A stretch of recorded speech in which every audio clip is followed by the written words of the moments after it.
All right. Good evening, everybody. It is Sunday, August 10th at 7 p.m. Eastern Standard Time. This is Stephen Nikala, Chairman of the Libertarian National Committee.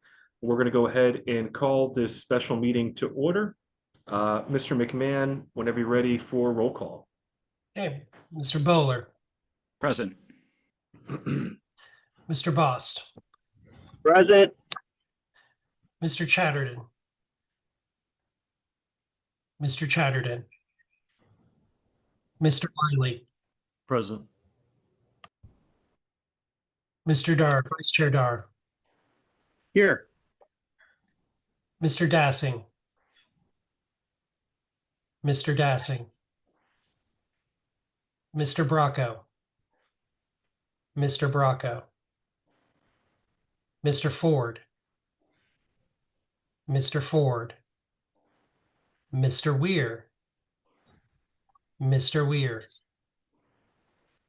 Ms. Hayes, Ms. Hayes, Ms. Hollisey, Ms. Hollisey, We have a Texas Democrat situation. Mr. Nebel. Present. Is it Nebel or Nebel? Nebel. Nebel, okay. Yep. Mr. Lamb. Mr. Lamb. Mr. Martin. Wet, but present. Mr. McGee. Present. Mr. Johnson. Here. I am present. There's Meredith Hayes. Mr. Nana. Mr. Nana. Mr. Hirsch. Mr. Hirsch. Treasurer Redpath. I'm here.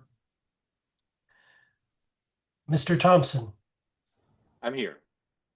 Ms. Cowhart. Present. Mr. Vinson. Mr. Vinson. Mr. Watkins. Mr. Watkins. Chair Nikala. Present. Ms. Hayes. Here. We have, let me do the math here, 11 present, Mr. Chair. 11 present. 11 present voting members. All right. 11 present voting. Then I believe we have quorum. Oh, Mr. Chatterton just came into the room as well. Oh, here we go. Doesn't change the number. Got it. All right, so we have quorum. We're now going to continue on for an opportunity for public comment. 2 minutes from the gallery each, 10 minutes total. Is there any member of the gallery that is seeking to be recognized?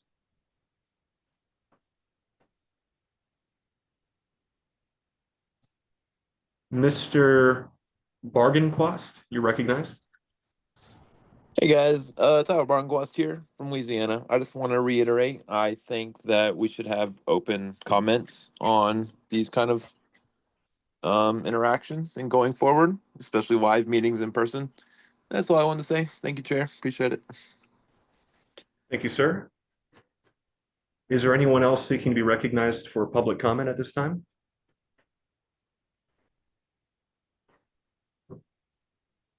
Going once, going twice, going 3 times. Hearing none, we're going to go ahead and close public comment, and we'll now move to the adoption of the agenda. The chair will now recognize a motion to adopt. So moved. Mr. Chair, I have my hand Yes. up and I'm moving to amend the agenda. All right, it is, well, do we have a second to adopt the agenda first? I would defer to Mr. I would defer to Okay, all right, Mr. Redpath, Redpath. recognized, sir. Yes, I would move to amend the agenda to make 3A where we go into executive session to move New Mexico ballot access up to be included as for there to be 2 topics: New Mexico ballot access possible litigation, and also LNC matters with the Federal Election Commission to make that both part of 3A in executive session. And will that be with Mr. Oliver? Mr. Hall. Yes. I mean, I'm sorry, Mr. Hall, excuse me. Yes, absolutely. I'd like him to be in both. All right. Hey, all right, there was a motion to amend the agenda. Is there a second? Second. Motion's been moved and seconded. Is there any discussion on this matter? Mr. Redpath, would you like to speak to it? I just think it would be best to have one executive session. I know Mr. Hall is, I believe I saw email correspondence. He's on vacation, but would make himself available for this meeting. And I believe it was discussed moving up everything involving Mr. Hall to early in the meeting so we could address that, and then he could get back to his vacation with his family. Excellent. He did speak with me today, and if you weren't going to make that motion, I was going to. So thank you very much. For All right, clarification, Mr. Chair, because it was doing the roll call thing. Yes. The motion is to combine 4B with 3A. That's right. Okay. Mr. Chatter, you had your hand raised? That was for a separate agenda proposal when we dispose of this item of business. All right, excellent. I'll recognize you later. Any other discussion on this amendment? Any objection to the amendment? Hearing none, amendment passes. Mr. Chatterton? You're recognized. Thank you. I wished to move to strike the policy manual amendment related to the EPCC and direct communication with staff members from the agenda. I believe that the policy manual is, anyway, I'll leave it to the motion until recognized to speak. Again, So you'd like to move item D from new business, and then what was the other item?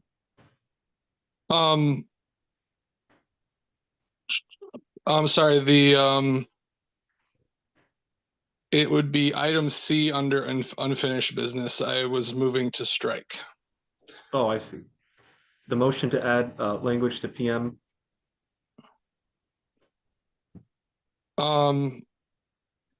Unfinished business, item C, motion to add language PM section 107, subsection 6 about direct communication. All right, there's a motion to strike that from the agenda. Is there a second? I'll second. There's a second, and also Mr. McMahon, would you be able to share the link with Mr. Hall for tonight's meeting? Yes. Excellent. So there's a I need to stop sharing my screen to be able to do that. Sure. So there's a motion and a second. Mr. Chair would like to Who's the speak to your second, motion. Mr. Chair? Who was the second? Oh, I believe it was Mr. Bowling. Mr. I Bowler, seconded it. you can't second, Mr. Martin. I'm sitting as a representative today, sir. Mr. Chat, wait, hold on. Oh, you are. Sorry, you are. I apologize. Mr. Lamb's not here. Thank you, Mr. No Martin. worries. You were correct. All right. So would like to speak to your motion, Mr. Chatterton? Well, I'll speak briefly to it. I think that a concern was raised by the former secretary, specifically about a provision of this policy with regard to communication with the council, as has been raised on numerous occasions of late. The council is representing all members of the LNC, so I think it's improper to restrict access on that grounds. And then I think the other provisions about communication directly with staff are unnecessary. So I think it's a better use of our time to skip this agenda item tonight and consider other business. Is there any further discussion on this item? Seeing no, Mr. Martin, you're recognized. Yeah, I just wanted to say, echo some of Mr. Chatterton's thoughts and just say that it's important that we, attend our duties to be able to contact the members of staff that we need in order to do our jobs and provide oversight and get things done. And so I'd be happy to get rid of this PM amendment. I think that it's kind of It's really not good if we want to maintain an open board. Any further discussion, Ms. Hayes? Can you hear me? Yep. Can you hear me? Okay, good. I just want to say I agree that this PM amendment doesn't work. It's the role of corporate counsel to be available to all members of the board. I will just say I'm fine with skipping it, but everybody needs to be chill about inundating Oliver with emails, especially about things like trying to assist the former chair. Oliver is a counsel for the LNC. He's not your personal lawyer. He's not here to just sound off on any random thing. So just please be mindful of that. Same with staff. They don't need it, but I do think that this pre-amendment should not pass, and I'm fine with skipping it.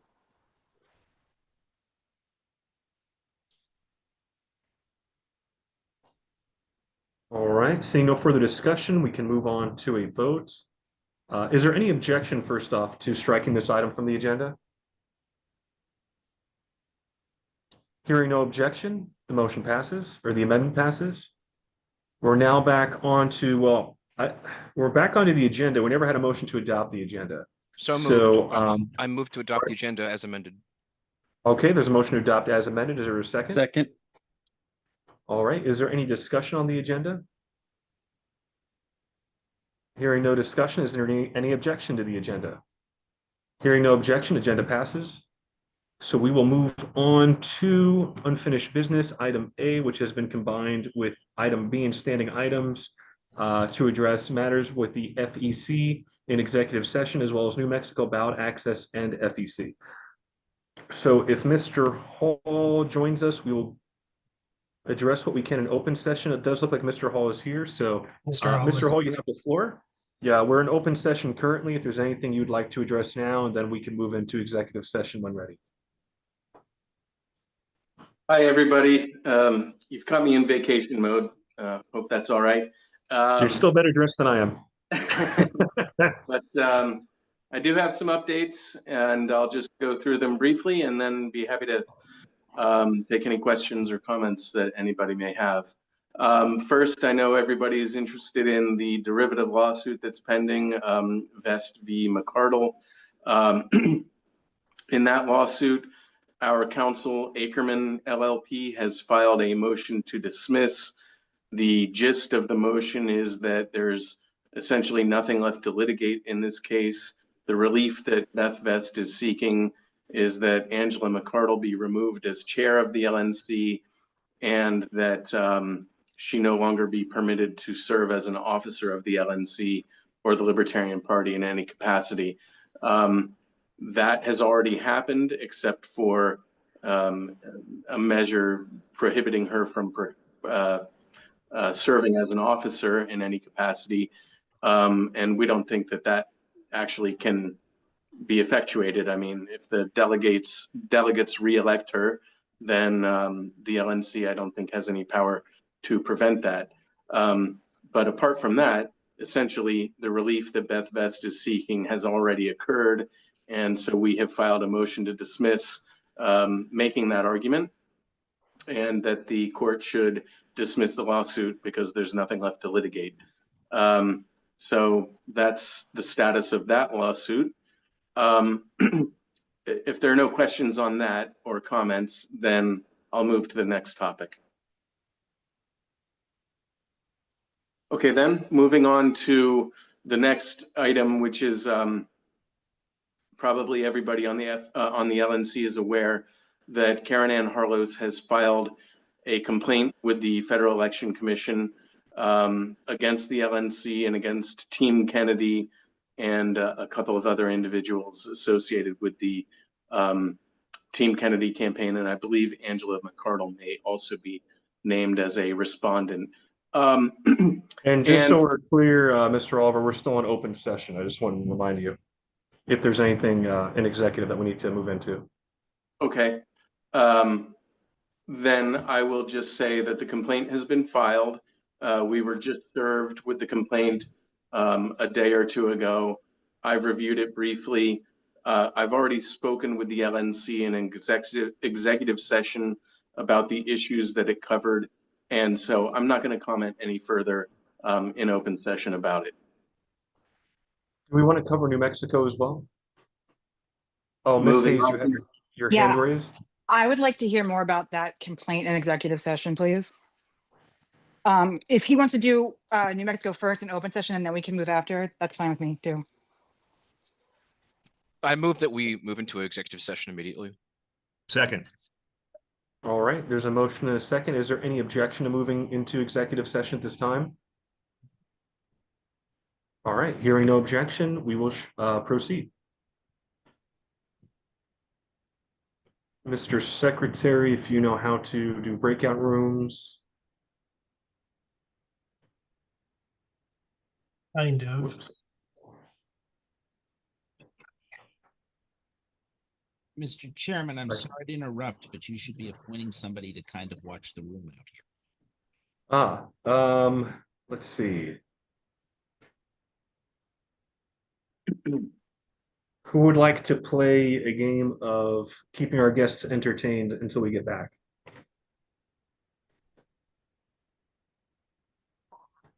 Apologies, folks. I just got off a plane. Hey, Pat. You made it. Do we need a volunteer or a victim? I see Sean Kennedy has joined How us. about Miss Robson? Sean, Miss Robson, are you any willing That's a victim? good guy. I can do it. I wasn't going to volunteer, but I could do it. I think you make her as a Professional, co-host, which you can do. Is that correct, Mr. Chair? That is correct. Okay. Is this a designated survivor conversation? Thanks, Meredith. Will You're it? now the professional cat wrangler. Here's a question. Butterflies. How do I add myself to the room? So, That's a good question. Did you make me co-host, or are you just gonna let me wrangle them without that? Usually, Kieran used to make me co-host. I have no objection to that. Yeah, can you make her co-host?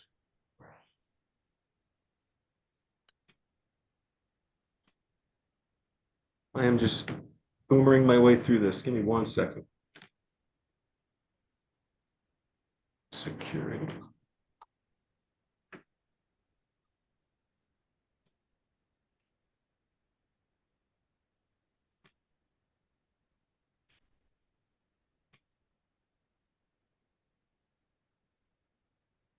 I got it. Paul, do you know how to assign co-host capability? I got it. I got it. Okay. I think the host has to do it. So Okay. I got her. She's co-host. okay. Okay, so I'm gonna do this. Hopefully I did it right. Here we go.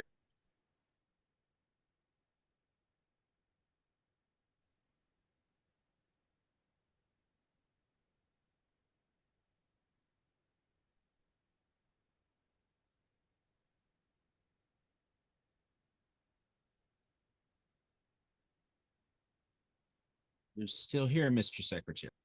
Yeah, I don't know that I can go. So is Ms. Cowart.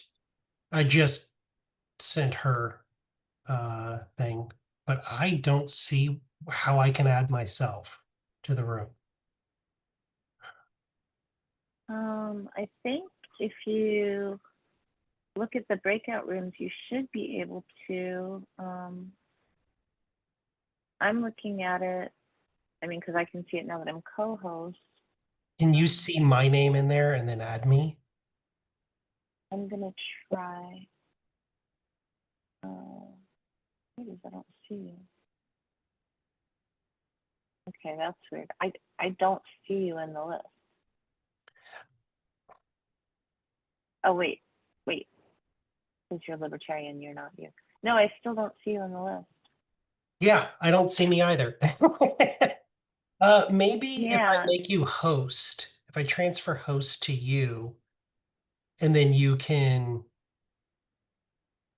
make me make me host when we come back. I think that's how it works. Okay, so try that. Okay, so I'm host now. Let me see if I see you now. Yeah, because I don't see the breakout rooms anymore. Okay.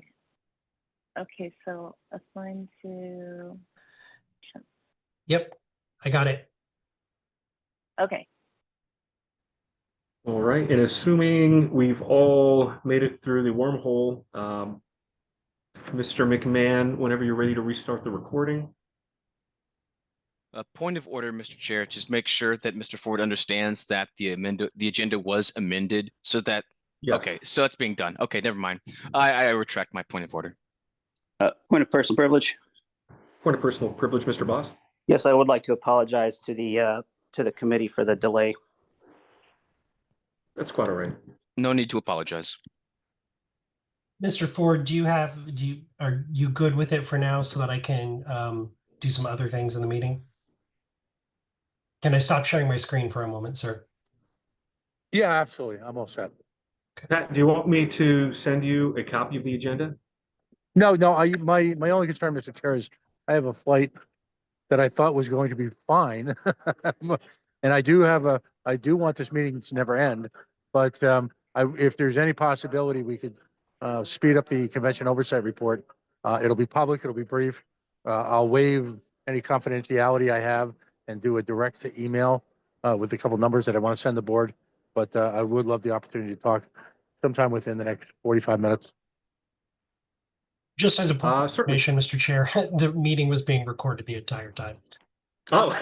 I never hit pause before I left. So whatever you guys were saying about us when we were out of the room, we're going to know. You guys may have saved us some YouTube subscribers. Every time we live stream a meeting, we lose like 50 of them. So if you guys are entertaining, we might have gained some. You never know. Well, we weren't on YouTube. We were not entertaining at all, so I don't think we made any. It was really not entertaining. So whenever you're ready to call us back to order, Mr. Chair, you can go ahead and do so.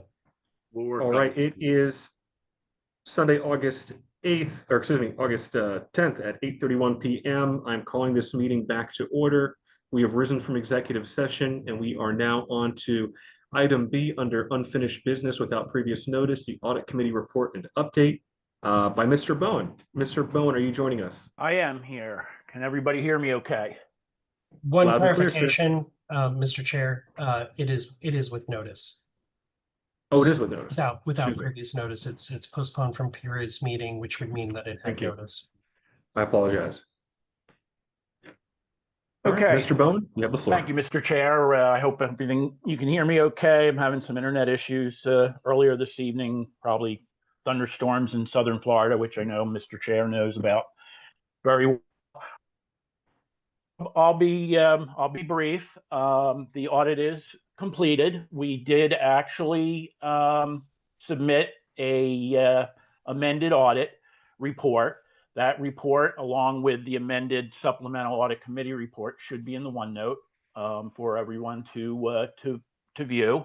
The audit report is public record. There's never anything confidential in it. So if anybody wants to take a look at it, they can request it.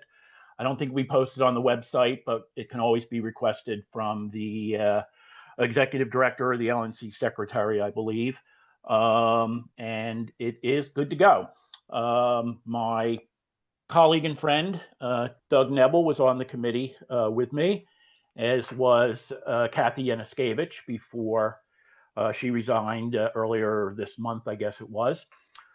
And the reason we had to do the adjustment was there were some issues with estimates. I'm not going to get into the weeds on that. I don't want to bore everybody, but basically organizations, especially nonprofits, use pretty much significant estimates from time to time. They buy products and services that may overlap certain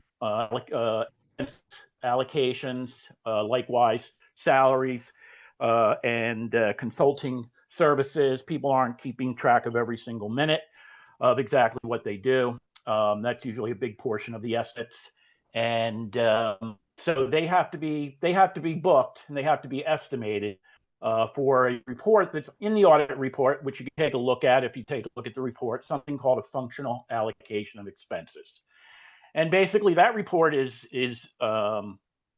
issued by pretty much actually by every nonprofit, not just political parties, but all nonprofits. And the reason they do that, it's because nonprofits, donors like to see where their money's being spent, how much of it is being spent in general administrative as opposed to how much is actually being spent on programs that they're interested in. So that's why we do the estimates. We noted when the audit was completed that the convention revenue, or actually convention expense, was elevated.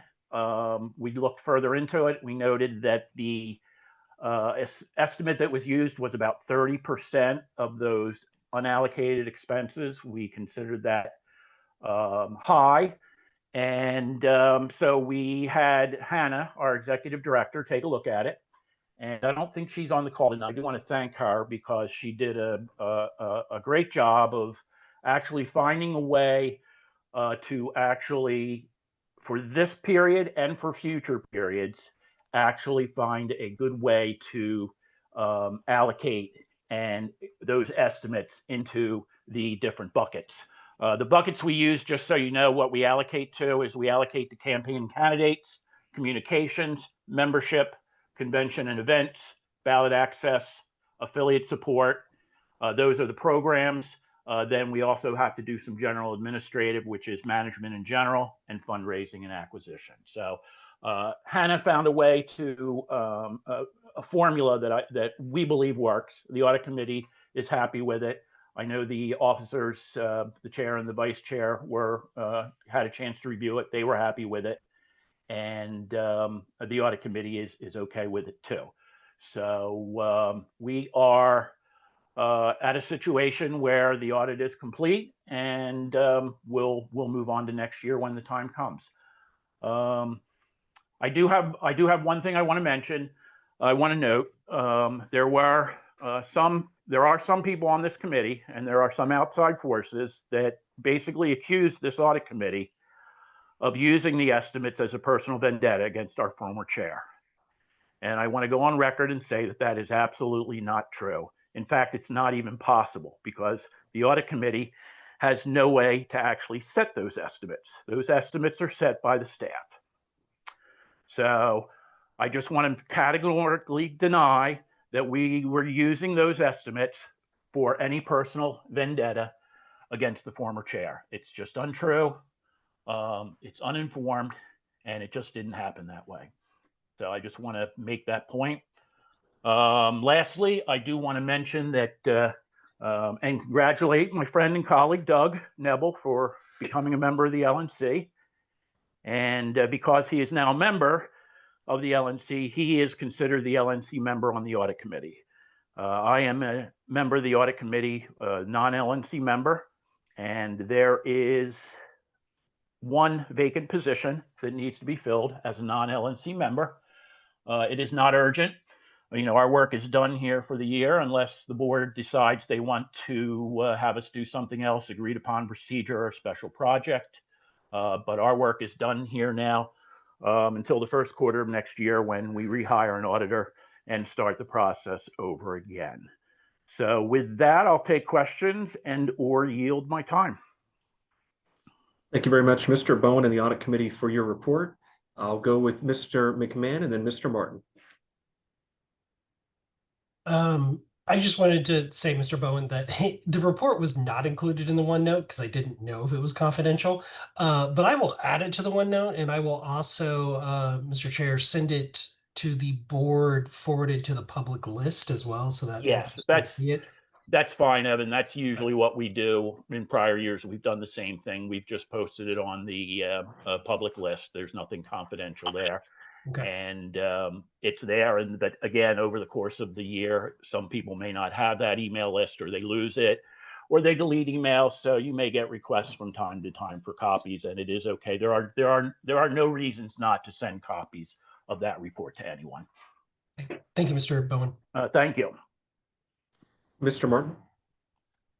Aloha. Thank you, Mr. Bowen, for introducing the report. I think I have a two-part question. I'll try to give it to you succinctly here. It seems there were methodology changes from previous years to this year, and that the way that we're now calculating the audit has in fact changed. And I think that's part of what might be giving rise to some of the distrust. And it seems that those changes were done in such a way that would raise some eyebrows. So my one question first, I guess part one would be, I'll make it a three-part. Part one is, were there changes? Two, if so, can you tell me and elaborate what changes there were? And then third part question would be, the staff allocation seems wrong. It should be about 5%. I'd love to get Hannah Kennedy into this meeting if I can call her to elaborate on the staff allocation. And yeah, that's my question. Okay, yeah, as opposed to the first question, there's obviously been changes because Hannah has come up with a new formula to do that. Some of that is explained, not in detail, in my report, in my supplemental report, based on emails that Hannah had sent to me and to the chair, or actually to the audit committee and the chair, I should say. So yes, there definitely have been changes. I honestly don't know what the procedure was beforehand. That would have been done by prior staff over the years. I'm sure there was some sort of formula that they were using. Honestly, I can honestly say it may not have been as accurate in the past. You're never going to get 100% accuracy out of estimates. They don't have to be exact. They only have to be reasonable, which is an audit term, so that the auditor feels comfortable that it is within reason, not exact. And it's always good from time to time to look into those things and make changes, or at least see if those numbers are applicable to the work we do. And it was obvious in this last iteration that they were not. As far as the exact changes that Hannah has made, I would defer to her to answer the question about that. I know it does involve looking deeper into salaries and consulting services. And I know Hannah is asking staff and consultants to track their time better, as opposed to track time as to what they're actually doing, as opposed to just, doing whatever they do and not documenting their hours, but not documenting closely exactly which areas they were working on. I think that's going to make a big difference and make things better for estimations in the future. Mr. Martin, what was the third part again? I'm sorry.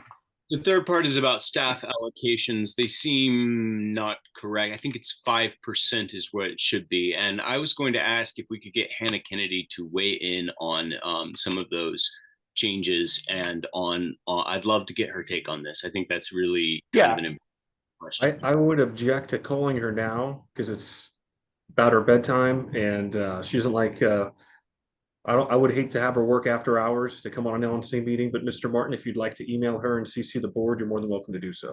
Yeah, and just for the record, Mr. Martin, which estimate are you asking about, just so I can make a note of it? Staff allocation should be about 5%. I'm just saying, like, these. When you say when you say, I mean, it looks like you departed from established procedure for estimations that we've used in the past, and there should be good justification for doing that. Right. At this point, right? So the organization's own history is usually the prime thing that you would use to gauge your estimates. So if you're coming out with at this point, Mr. Martin, I'm going to let you answer. I'm going to let you finish asking your question, but I don't want to go back and forth with Mr. Bowen. We're going to go round table. No, I'm just. You're saying staff allocation, Austin, and I'm not sure which. In other words, you're saying it should be 5%. What is it now that you're saying? I can go and I can open all this up, but I doubt all the members here have the patience for that. Maybe you and I can, and we can try to figure out so that I don't have any misunderstandings before I bring it up. I just wanted to find out. I do want to know, like, which line item. Yeah, I just wanted to find out which line item you were addressing. With respect to the changes, I mean, if there's significant changes in the way we're estimating, that's a big deal. That really changes the character of the audit quite a bit, because any auditor, even if they're using a different formula, would certainly reference the previous estimates, and so that just causes me a little uncomfortability, I would say. I'll let well, what I would do is if as the chair stated, if you're going to email Hannah, include me on that email, and I'm sure between the three of us we can get that hashed out. Thank you. Appreciate that. Okay. All right. All right, I are yield the there rest of any- my time, Mr. Chair. I would think we're out of time on this, Mr. Chair. Excellent. Well, thank you very much, Mr. Redpath. We'll proceed Extend to the. time by 5 minutes to allow other members to ask questions. Objection. Well, Objection. before we do that, are there other members that have questions for Mr. Bowen? Going once, going twice, going 3 times, does not like that there's any hands raised. So I want to say thank you to Mr. Bowen for your report. And we'll be moving on to item D, which is resolution to adopt Overwatch Operator Program. Mr. Chatterton. I would defer to Mr. Martin to speak to this motion if he's interested. Mr. Martin? I am. I'm worried that the disposition of the board may be an obstacle to getting business done on this, and I hope not. So this is a really important proposal. It's what the LNC needs. We need the ability to effectuate outcomes in the field. If we want to get candidates elected, we need teams to be able to support them. We need people who are trained. We need people who can actually effectively apply political pressure in our party's favor and be able to make our candidates do the things that candidates need to do in order to win. The 3 resources that we need are lists, money, and people. And we should have contractors, our people, dedicated full time to generating these resources, regardless of what political controversies are happening up here, right? So we'll have oversight, of course, but the idea here is to create a situation where we have people who are on the ground doing very important and useful tasks for us. For instance, strategic petitioning. When we run a petition, right, we say, hey, who's in favor of constitutional carry? Who's in favor of abolishing the regulatory state? Every signature you get on a petition like that is consent to contact. These are people who will agree to let you contact them, and it allows us to build proprietary lists. On a college campus or at a public place, you're able to gather quite a large list of people. You put out a table in front of a courthouse and say, how was your service today? Leave a review, right? You're going to get a lot of people who are dissatisfied with various things. So the broadness or narrowness of these lists, how libertarian the issue is, and the methodology being used by the operator will determine the character of these proprietary Mr. Martin, pre-segmented. I'm very sorry to interrupt. 2 things. One is before you get into deep conversation, I want to make sure there's a second. So is there a second for Mr. Chatterton's motion? I'll second if I can. Well, you I'll made the second it, motion, if so not. we need to, okay, so you're seconding it. And then do you mind sending a copy of the proposal and the actual language of the motion to the board? It looks like that may have Yes, been. I believe Yes. it has been sent, sir, several times, but I can send another one right now. Mr. Chair. Mr. It was- McMahon. It was, Mr. Martin, I don't have a copy of it and I couldn't find one in any of the records or notes. So I I'll make put it on the sure- calendar, so I don't have a copy of the motion for the record. I don't want anybody to vote blind on this. So here's what I'll do. I'll introduce it, and then I would be in favor of of putting this off. I can either introduce it by email ballot or kick it to another meeting, however the body wants to do it. I would just like an opportunity to speak on why this is very necessary for us, and then I'll try to keep it short. Sound good? All right, so we need to be able to converge our limited resources to concentrate them into winnable districts and be able to do things there that allow us to entrench and embed and be ready for an actual campaign. Campaigns should know whether or not they're going to hit their win number, how many voters they've contacted. And in order to contact that many voters, we have the Archimedes approach where we buy the data from the top. That data that we buy is not worth that much. It's valuable, but it's not the same as if we had assembled that data from the ground up. People who give us their information willingly and consensually, if we can find ways to do that extremely effectively, we generate proprietary lists that have incredible value in politics, especially to us. That allows our candidates to do things they couldn't do before. By having contractors that we pay on these outcomes, for instance, right now, what's it going to cost us to get a pre-segmented list of 500 people in a specific district that we know are contactable by X amount of issues, right? The price actually adds up pretty substantially once you start buying the data and then you start trying to get all the other data that you need to populate all that in order to make the ask, and then it's a cold call. You're never going to approach the same quality as having somebody who has a personal connection with them. And that goes along with our decentralization plan very, very well. So the idea here would be to get people in the community who can engage for us and prep the ground for our candidates and train. So through things like legislative activism, targeted issue petitions, door knocking campaigns, helping to fill out our data from up on high, right? This is what we need happening in order to maintain ballot access and in order to basically effectuate outcomes.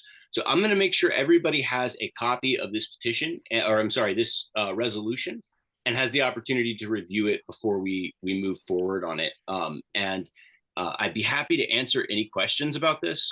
There's a lot to this proposal that goes just beyond the initial networking, but the first thing that we need is the lists being generated and people to manage and call those networks. And we need that happening reliably on the ground every season, no matter what we're arguing about up here. So that would be my proposal for how to do this. There is a package in there to pay for it with commissions largely. So it's not going to cause us to spend a bunch of money in order to get this going. We'll be able to pay for results and value that brings us money. With that, I'll happily yield to any questions.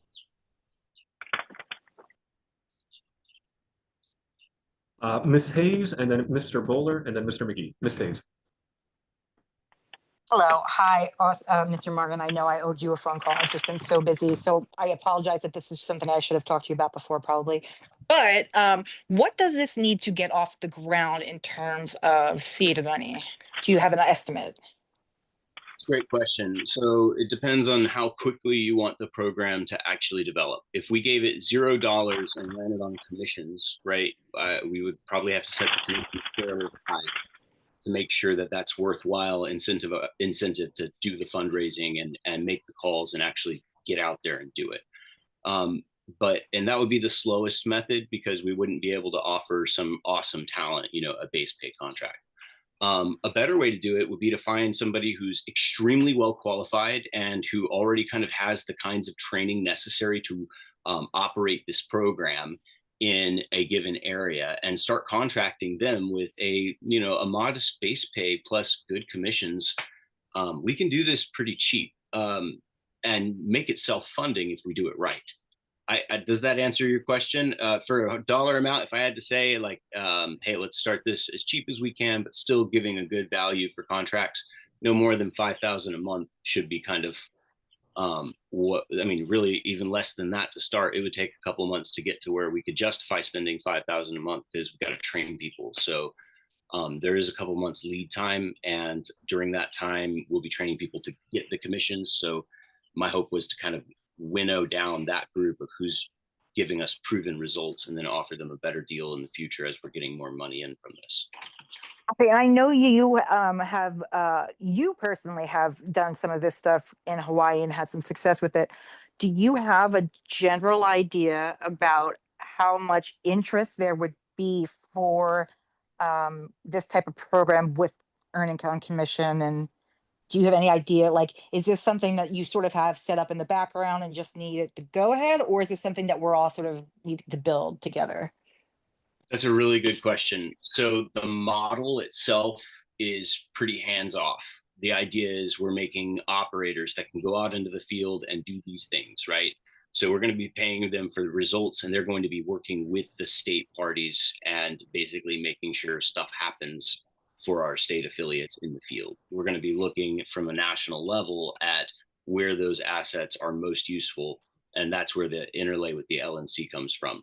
So there will be some direction, meaning you have options to deploy this as a resource, but it's not going to require your active participation in order to build it. It'll be. My question was more like, do you know if there's people on the ground currently interested in this type of work? I guess, and I don't even know if that's something you can know, but I'm just wondering. Interested, yes, there are some people who are interested, but it's hard to gauge because there's a lot of people who say, and so I hope that answers. But yeah, thank you. Mr. Bowler. Thank you, Mr. Martin, for presenting your proposal. Obviously, being a new at-large member, I haven't had the opportunity to see the proposal, and I'm very interested in getting to see it. I know I'll have some more questions once that happens. And so I think we would all just benefit from, like you even suggested yourself, waiting until the next meeting, and then we can have the discussion then. I don't think it's going to be very productive to have a discussion now and then also then. So I will move to postpone at this time to the next meeting. I'll second. No problem. Right, there's a motion to postpone this item to the next meeting. There's a second. Mr. Fuller would like to speak to your motion? I would If like. not, we can. No, we're good. Okay. We're at Any time, discussion on Mr. this? Chairman, we're at time. All right, and we are at time, so perfect, perfect timing.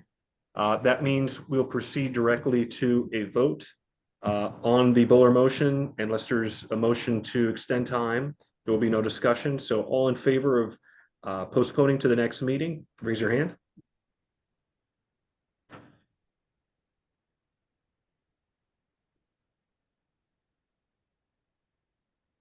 It looks like we have 12 hands. All opposed?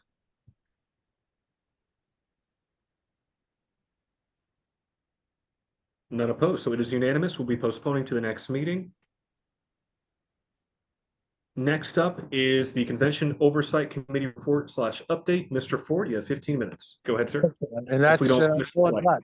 got. You'll all be gratified to know that's all I got before my next flight. First off, let me address the 2028 convention date.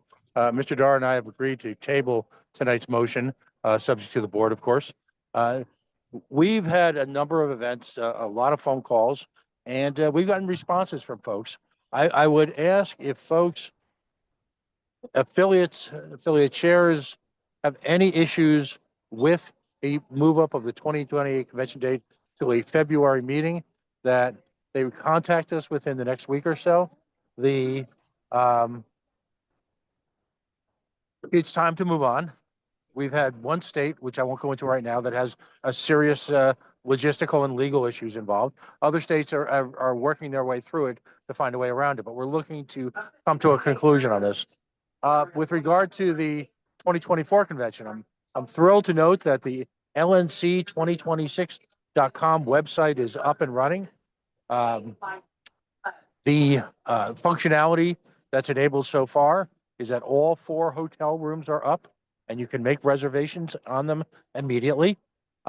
We are focusing heavily. One of my key goals, in addition to, as I keep saying, the diversification of the effort so that it's a true team approach for the Convention Oversight Committee, in addition to analyzing the 2028 convention, was what I'll call upgrading our tabling efforts. So when one looks at the schematic that's up on the website, you'll see a literal circling of the convention floor, which in and of itself was a important tool. We don't want to create a separate room for vendors. Vendors hate that. It doesn't work well. But our 3 tiers of rooms, A, B, and C. Including this weekend, I've made 3 trips dedicated to raising awareness and beginning to sell upgraded vending arrangements with what I'll call larger companies. You know, it's frustrating to go to all these different conventions and see these amazing organizations spend thousands of dollars on booths, and they haven't been spending it on us. And people have done wonderful work with the convention.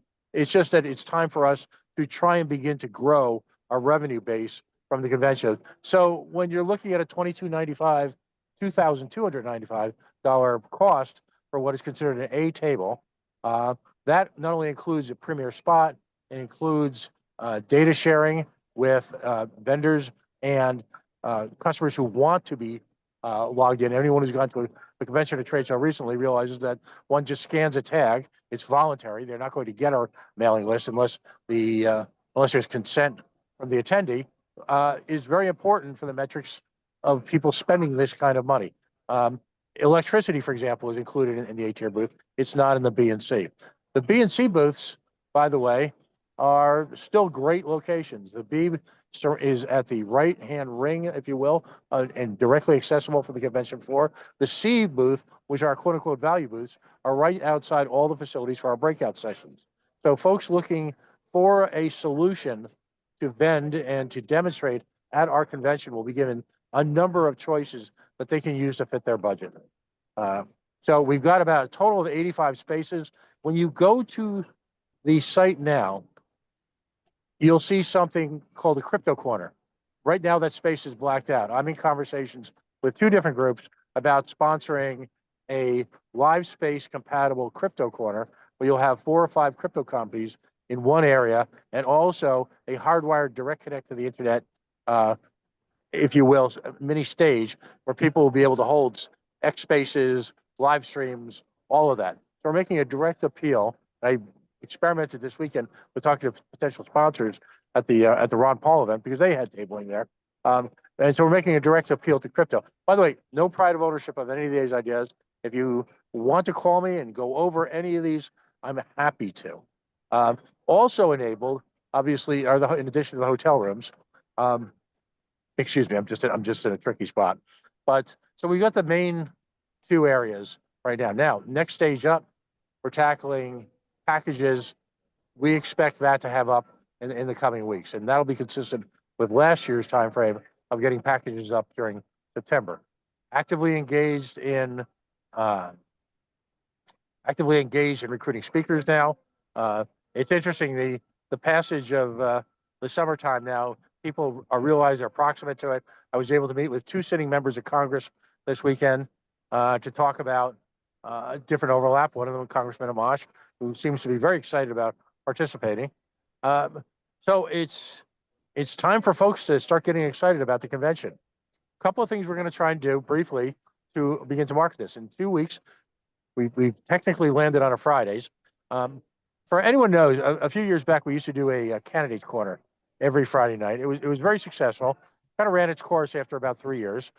We'd have anywhere from 400 or 500 views to, in a handful of cases, over 20,000 views of different candidates. We're going to take that same approach with the convention out onto YouTube, and we're going to actually do a weekly promotional spot where we talk about the convention. I'm working hard to cough, but I'm working hard to, in addition to having convention vendors rent space, if you will, to make it attractive for them for other opportunities to get their message out. And that'll be incorporated into this weekly show where we have a vendor, someone who just signed up, we'll have them come on, they'll talk about what they do for 10 or 15 minutes, and then we'll talk about what's new and exciting about the convention. This is going to have to be, going forward now, particularly after Labor Day, hot and heavy marketing. As people have pointed out to me, this is a midterm convention. There is no presidential race to fire up attendees. We've been successful in the past in midterm conventions. Reno, for example, financially was very successful, but we're going to have to innovate. Now, normally I do a executive session. I won't belabor that because of timing.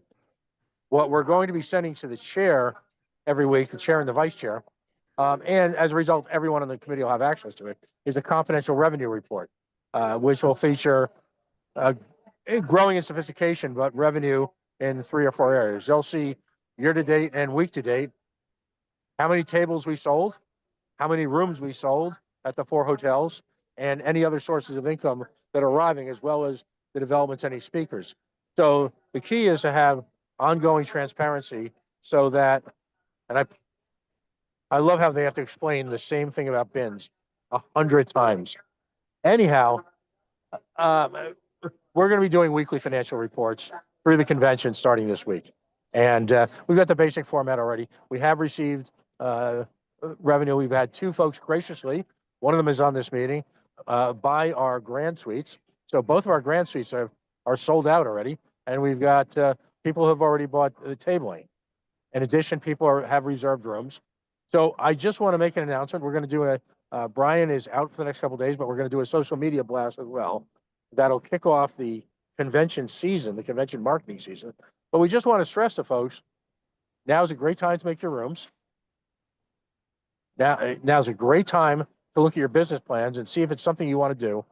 A major change this year is that all of this is up early, and it's very much a first come, first served situation. We have people, you can go on the site.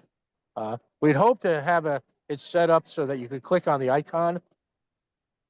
There's a drop-down menu that on a technical level works for right now, where you pick out what you want, which table you want, you drop it down, you pay for it, and guess what? It's locked in. You've seen visually exactly where you're going to be.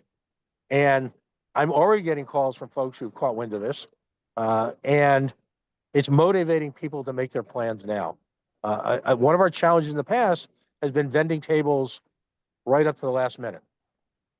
First come, first serve, caveat emptor, the market will prevail. So folks, take some time.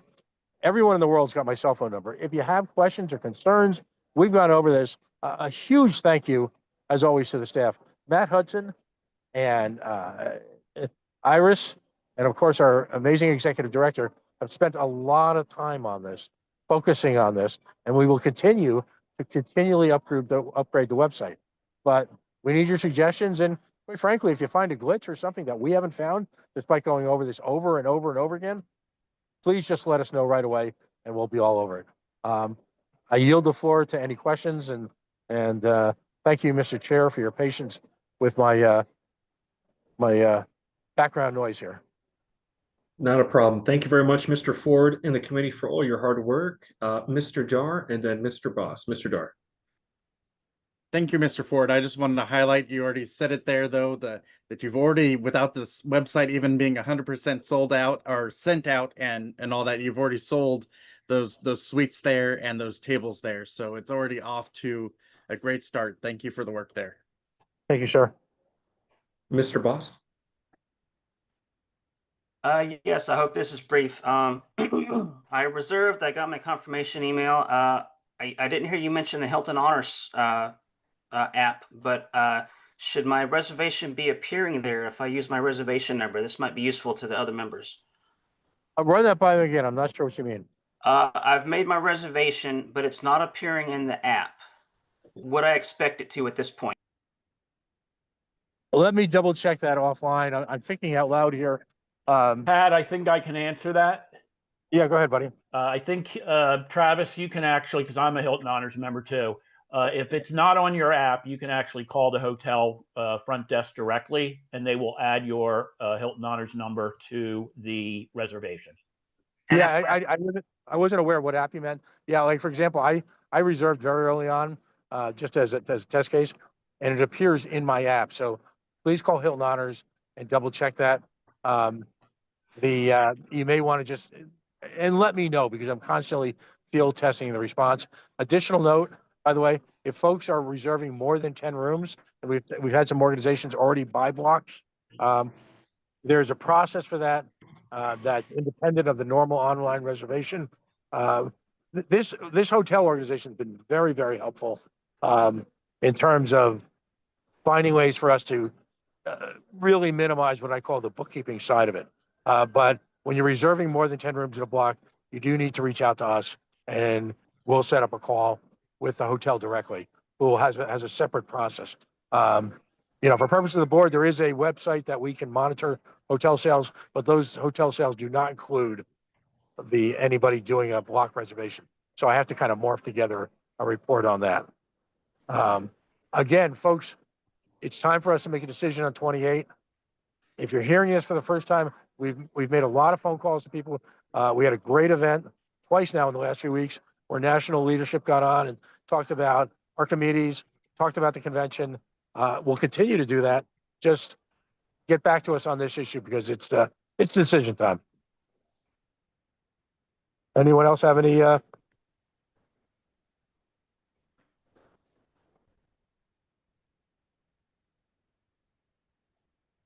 All right. Well, it doesn't look like there's any hands up. So again, Pat, thank you so much. Don't miss your flight, and I really appreciate the work so far. Thank you, gentlemen and ladies.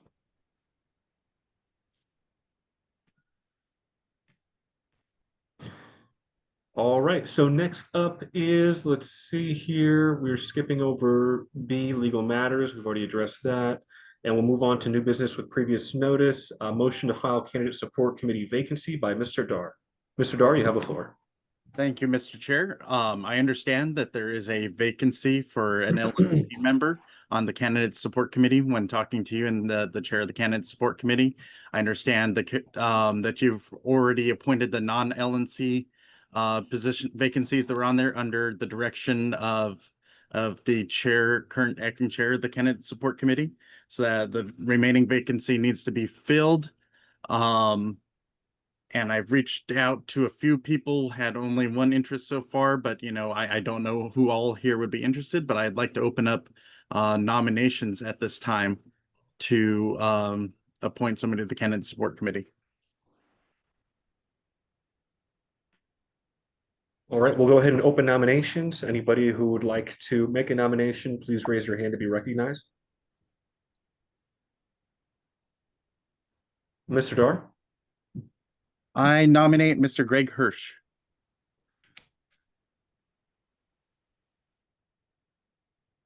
Mr. Hirsch, do you accept? I do accept. Thank you, sir.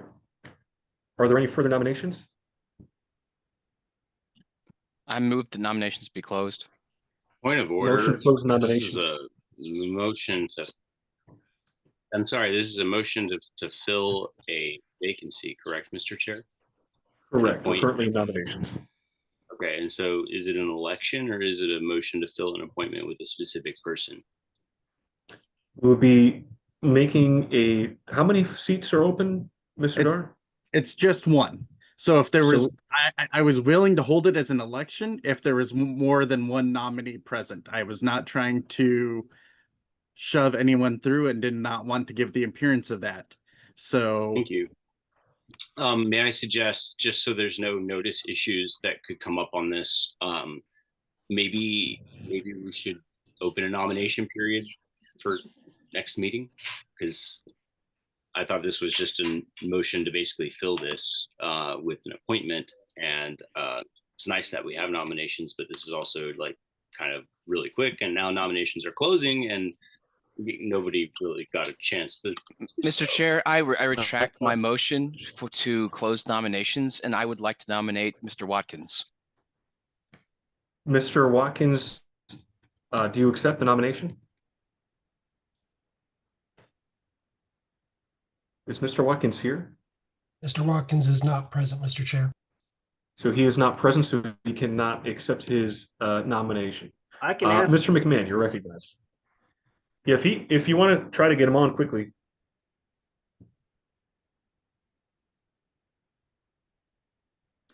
In the meantime, Mr. McMahon, did you have you were seeking to be recognized? The notice thread on August 7th from Mr. Dar, which was a follow-up question asked about his previous notice from the 5th, I believe. No, earlier than that, from the 4th, asked the question. And he said, for the Candidate Support Committee, this is a position that must be filled by a current member of the LNC as required by the policy manual. The appointment must also be made by the full LNC. I've spoken with a few members, and Greg Hirsch has expressed a willingness to accept a nomination. However, I've not yet had the opportunity to reach the entire committee. Please note that all recent vacancies on this committee will be filled by the chair based on recommendations. But in his original notice on the 4th, I would like to provide notice of a vote to fill a vacancy on the Candidate Support Committee. If we have only one nominee, we can do the vote that night or push to open vote if there are more nominees. So there was plenty of notice given. Thank you. Cool. I did not realize that was the extensive okay, language. Thank you. Mr. Boss. Yes, regarding Mr. Watkins, we are referring to the Candidate Support Committee, correct? That is correct. Yes, he wanted to pass on that he declines because he doesn't feel that we're fully supporting PDR. Thank you, Mr. Boss. All right, nominations are still open, absent a motion to close nominations. I would renew my motion to close nominations. There's a motion to close. Is there a second? Second. Any objection to closing nominations? All right, hearing none, nominations are now closed. We have one candidate, Mr. Hirsch, so it will be an easy up and down. Mr. Hirsch, did you want to speak without objection from the board as to your qualifications for the appointment? I mean, I've certainly ran for office before myself, but it may be locally and also on the statewide, and that's my main qualification. And of course, I've supported candidates and will. That's the main thing. All right, thank you very much, Mr. Hirsch. Okay, we will move on to a up or down vote. Well, all in favor, please raise your hand.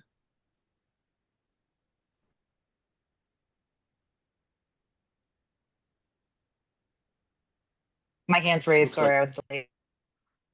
Looks like 11 hands. All opposed? Mr. Chair, I hate to be a pain. Sure.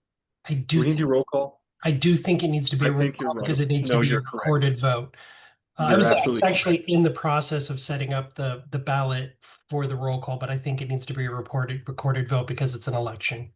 No, you're absolutely correct. That needs to be per the policy manual. So we'll proceed with a roll call or a roll call vote. Yes. Okay, give me 1 second to finish setting it up.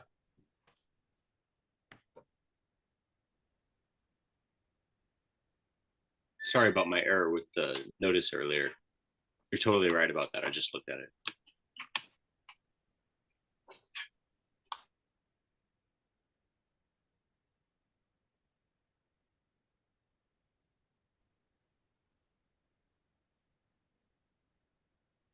Can you guys see me typing inappropriately on the?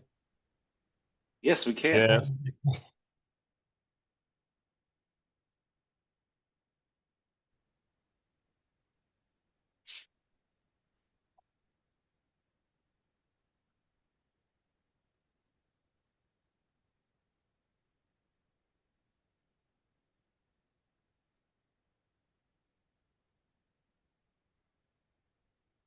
That's accurate. I'm ready to call the vote, Mr. Chair. Mr. Bowler, Mr. Hirsch. Aye. Mr. Bost, Yes.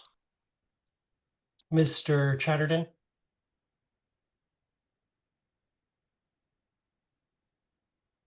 Mr. Chatterton,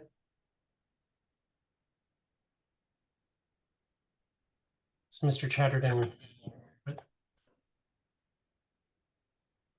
Mr. Wiley, do you want to vote for Mr. Chatterton?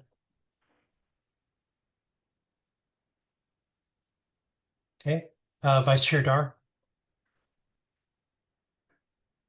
Mr. Hirsch, Mr. Bracco, I'll vote for Hirsch. Mr. Ford, I think he's on his plane now. okay, Mr. Weir's not here.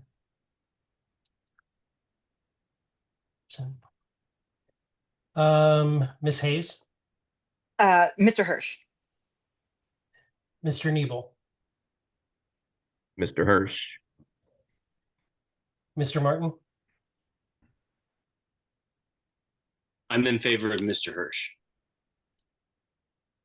Mr. McGee, I will be casting my vote for the Honorable Mr. Hirsch.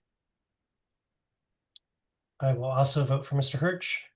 Mr. Hirsch, How can I not vote for myself? Vote for me. Mr. Redpath, or Treasurer Redpath, Mr. Hirsch. Mr. Thompson, Also Mr. Hirsch. Chair Nikela, Mr. Hirsch. Mr. Chatterton, I'm sorry, I was away. I'll cast my vote for Mr. Hirsch as well. the votes for Mr. Hirsch are 14 with 0 against, 3 not voting. Congratulations to Mr. Hurst for your appointment to the Candidate Support Committee. Thank you. All right, we'll be moving on to motion to set date for 2028 convention. Mr. Dar. having spoken to Mr. Ford, I was trying to put pressure on everybody to get answers to him there. Unfortunately, we don't quite have the information, but we want to do this as soon as possible. So chairs and other executive committees that have input on this, please get back to us ASAP so this decision can be made. But at this time, I'm going to move to postpone this item to the next e-meeting. I will second that motion. All right, there's a motion and a second. Is there any discussion? Hearing no discussion, is there any objection to postponement? Hearing none, motion is postponed till next meeting. All right, next up is motion to set date and location for next in-person LNC meeting, December 6th through the 7th in Dallas, Texas. Mr. Dar. Yes, I would like to move for the next in-person LNC meeting to be December 6th through 7th in Dallas, Texas. Second. Motion is moved and seconded. Mr. Dar, would you like to speak to your motion? Chose Dallas, of course, Texas close to my heart, but Dallas is also a cheap location for y'all to travel into, and there's plenty of venues that we can choose from. So that is my motion. And close to our pregnant executive director, Mr. Bost.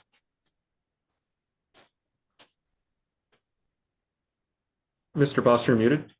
Yes, there was previous discussion of Southern California. Were any preparations made for that, or is that moot? What is the case there? There was no preparations made. I know it was floated, but there was no action taken. That's all. Thank you. Ms. Hayes? I'm fine with Dallas because it's an easy location. However, I would just like to remind everybody that the last 3 in-person meetings were either on the East Coast or close to the East Coast. And there are some of us, I mean, me on the West Coast, but also Mr. Martin is actually even further west than me. So Dallas, because it's easy, but I do suggest that people next time try to accommodate those of us who get very, very tired when we have to get up on East Coast time. Mr. Martin, racking up the miles. Mr. Martin. Yeah, I'll be brief. I grew up in Dallas, so it's kind of an interesting place for me. But think of the opportunity we're missing to hold it in Hawaii. That could be like so fun. Thank you. Is anybody else seeking to be recognized? All right. If not, we will go to a vote. Mr. Secretary, whenever you're prepared.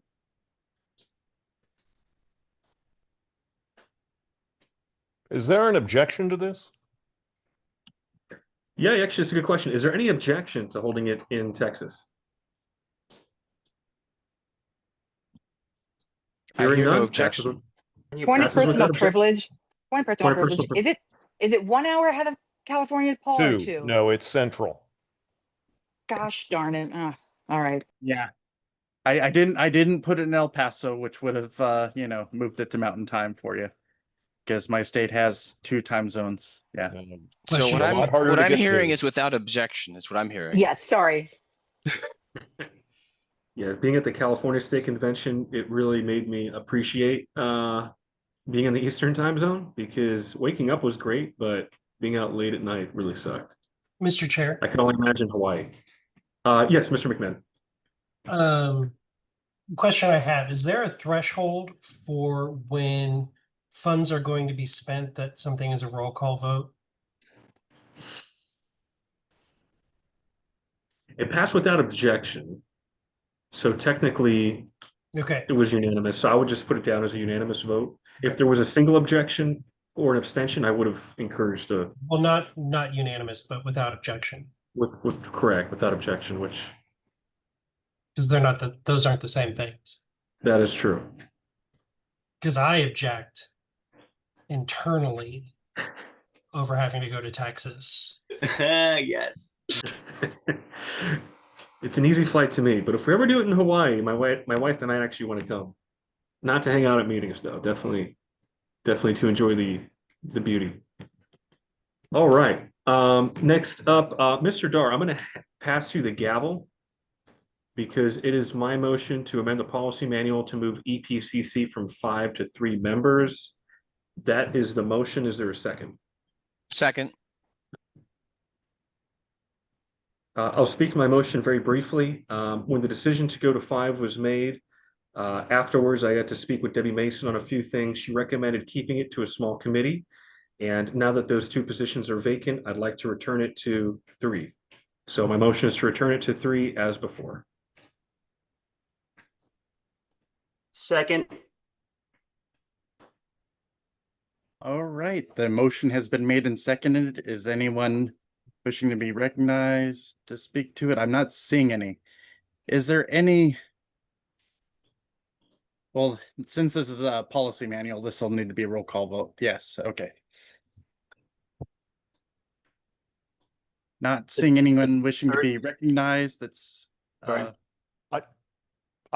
have a question. Go ahead. So, yes, the question is, are there 5 members on the committee right now? And if so, how will 2 be deselected from the committee? Kathy Yanuskavich and Mr. Adrian Malagon were on the committee. They've since resigned, so the committee does have 2 vacancies. And Mr. Boss, Mr. Watkins, and Ms. Coward are the current EPCC members. Thank you. Point of, I don't know what, Steve, my recollection, and I'm not sure if he's been reappointed, so I'll just ask everyone on the EPCC, but I believe Mr. Watkins had missed the number of meetings that made him an automatic resignation from the committee, so we might have an extra vacancy. Mr. Chatterton. Are there records from meetings to document vacancies or the absences sufficient to qualify such a automatic resignation? I would have to confer with the committee. I don't know. Yeah, if Miss Coward or Mr. Boss knows, maybe. Mr. Boss, I see your hand raised anyways. Would you be able to answer that question? I don't believe that there is, and we've been considering him a member. I don't think that it's the case. We've kept those records, but if we locate them, we'll let you know. Thank you, Mr. Boss. Since that's not the item on the table right now, since there's a maximum of 3, possibility of 2, depending on the determination there. There's not an issue with removing anyone. Mr. McGee. I think certainly the issue of how many meetings have been missed is an issue for a later time. The issue at hand is simply, are we going to reduce the committee back to its original scope of 3 members? And with that, I would like to call the question. Yes, my. I see. Okay, thank you. The question has been called. Is there any opposition to calling question? Not seeing any opposition, we'll move to the vote on the question. Mr. McMahon.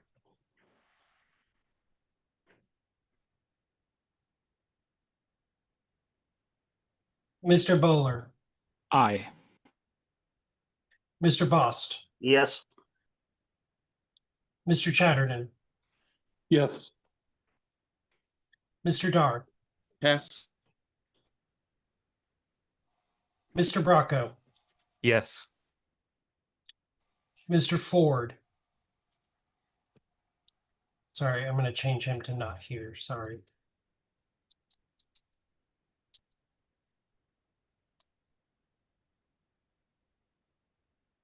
Miss Hayes.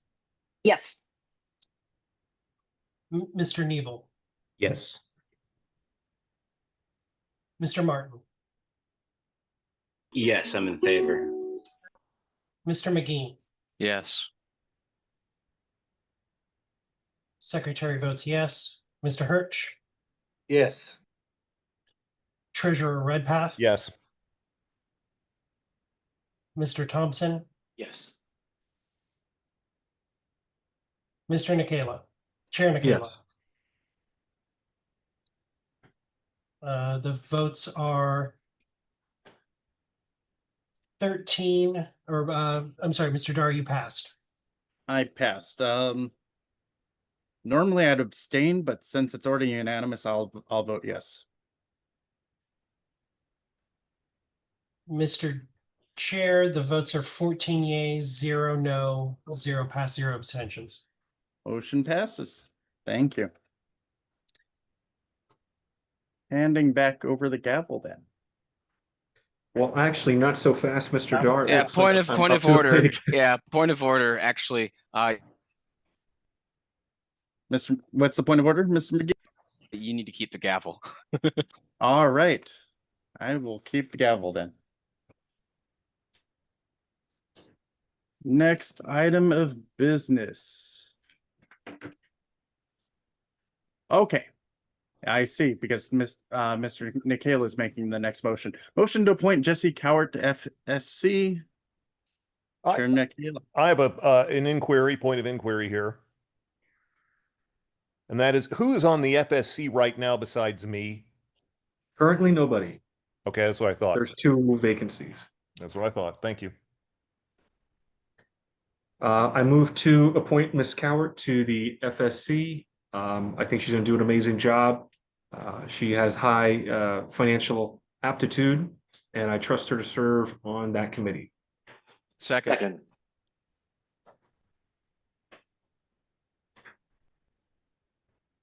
Motion has been made and seconded. Do you wish to speak further to your motion, Mr. Nikhila? No, I just want to say that we have 2 open positions. Ms. Cowart's been very helpful with the finances on the COC, and I think she would be a boon to have on the FSC. Mr. Chatterton. Nothing personally against Ms. Cowart. I would raise, though, as mentioned, that I think earlier was brought up that she's also currently a member of the EPCC. And with the recent policy manual amendments that have been made, those 2 committees hold an immense amount of power in the party. And I think it would be wise for us to consider different membership on the committee that is exclusive between the 2, particularly between the EPCC and FSC.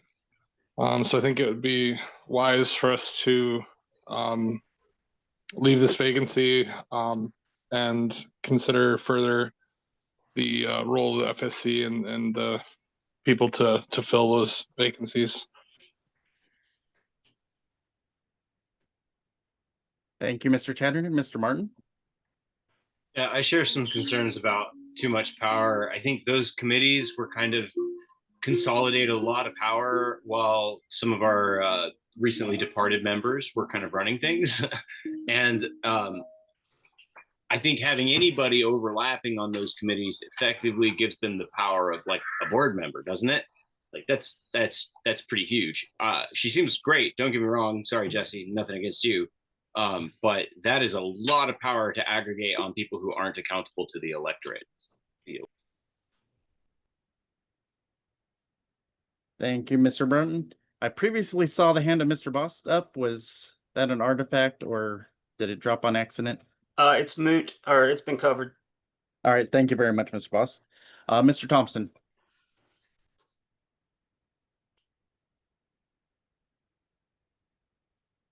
Unmute yourself, Mr. Thompson, if you're trying to speak. I was trying to speak.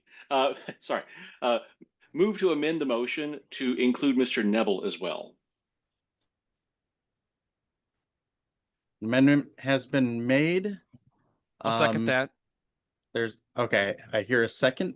That was from Mr. McGee, was it? That is correct. And does Mr. Nibble accept? Yes, I do. Okay. Thank you, Mr. Thompson. So the motion Mr. is Chair, now. Was that motion made by Mr. Thompson? It was. Thank you. That's correct. So now the amendment is to add on Mr. Nebel there. Is anyone wishing to be recognized for that? I see. Is Mr. McGee, was it on the previous? Mr. McGee still has his hand up. Still has his hand up. Okay, go ahead. All right. Aloha. So I would, Mr. Chair, or Mr. Vice Chair, or I guess Mr. Chair, for the moment, I would hesitate to describe any of the members of this LNC as recently departed. That's a little bit macabre, but anyways, more to the point, I believe that both Ms. Cowart and Mr. Neville are eminently qualified for these positions, and I have full confidence that they will do the best job that can be done given the circumstances. That's all I have to say. Thank you, Mr. McGee. Mr. Martin. Yeah, okay. So there's definitely like little bit concerned about the notice here. You know, this is an appointment. I mean, it probably is germane, and I wouldn't have the votes anyway to overturn it. But goodness, like, I thought we weren't trying to rush and ram people into the committees. And again, this is a very powerful committee that, I mean, frankly, all the people who have benefited the most from recent events are all basically seem to be cashing in now with positions of power in the party. And I'll just be honest, I'm not comfortable with it. I feel like there's a lot of mileage that has been gotten out of defective legal advice that we got a year ago, and we're still trying to carry water with it today. And it's just kind of ridiculous. In my opinion, there's a huge controversy that kind of belies all of this, and it's making these decisions extremely political, and there's a huge power struggle. In my opinion, it's been a total subversion of the will of the delegates since convention.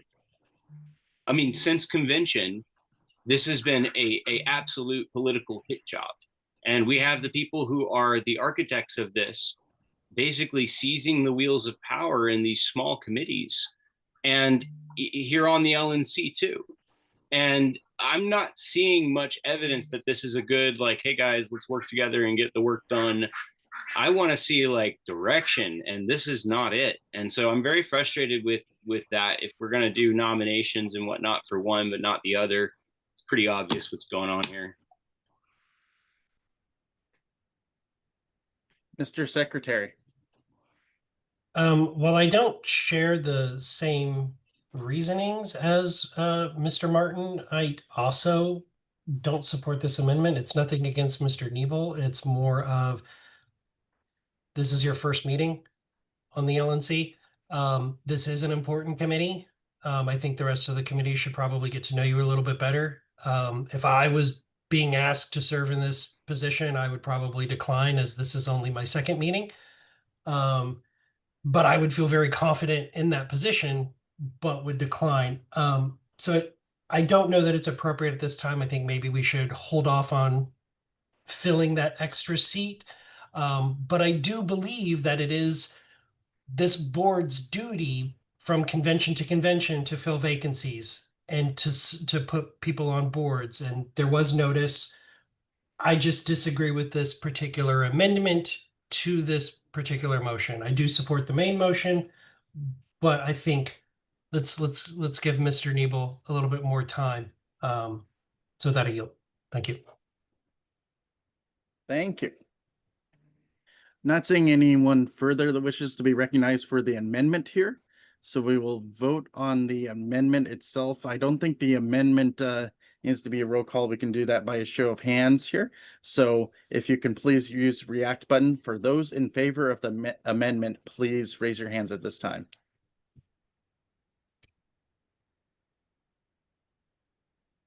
Just for clarification, this is adding Doug Nebel. That is correct. The amendment is adding Doug Nebel. Thank you. So I am seeing 7 in favor. All right, please. Oh. Okay. Yeah, I believe it topped out at 7. Yeah, topped out at 7.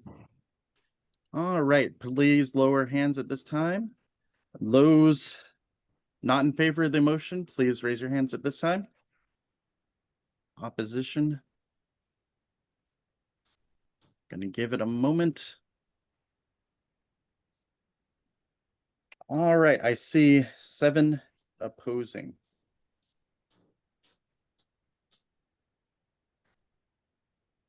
Go ahead and lower your hands. I think it was 6. Excuse me, 6.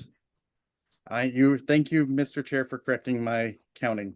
Oh, roll call vote. Divide the question. Or sorry, not divide the question, division.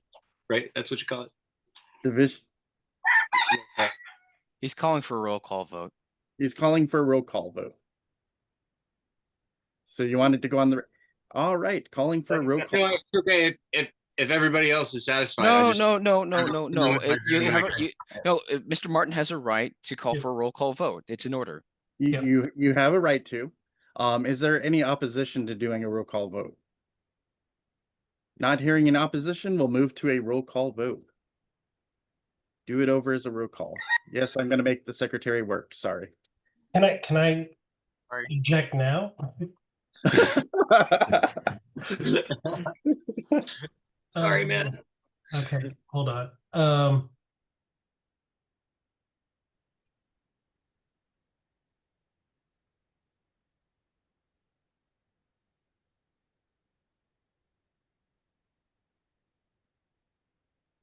Evan, maybe I could save you the work if I just say I'll withdraw if there's not a second. Is there a second to this?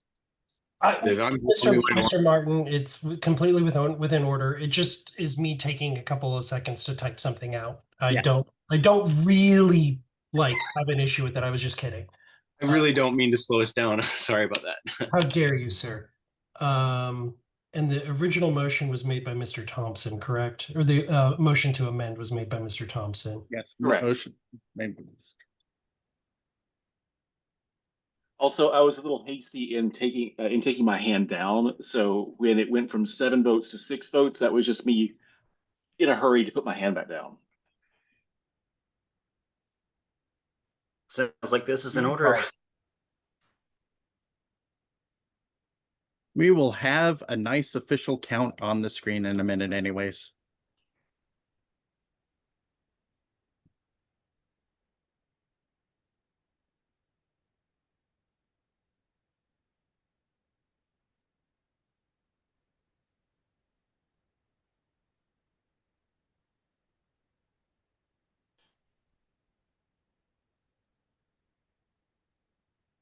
My lovely boyfriend was bringing me dinner and he was calling saying he needed to be let in. So I'm terribly sorry for the delay. Let me share my screen. Is everybody seeing this correct? Motion to amend to add Douglas made motion. Okay. Mr. Bowler. I'm sure it'll be great, Mr. Neville, but at this time it's no until I get to know you better. Mr. Bost. No. Mr. Chatterton. No. Mr. Dar. Abstain. We'll put that there. Mr. Bracco. No.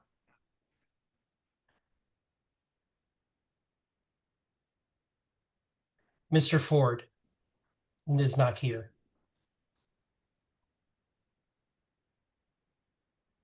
Miss Hayes. Yes. Mr. Neville. Yes. Mr. Martin. No offense, Mr. Neville, but no. Mr. McGee. Aye.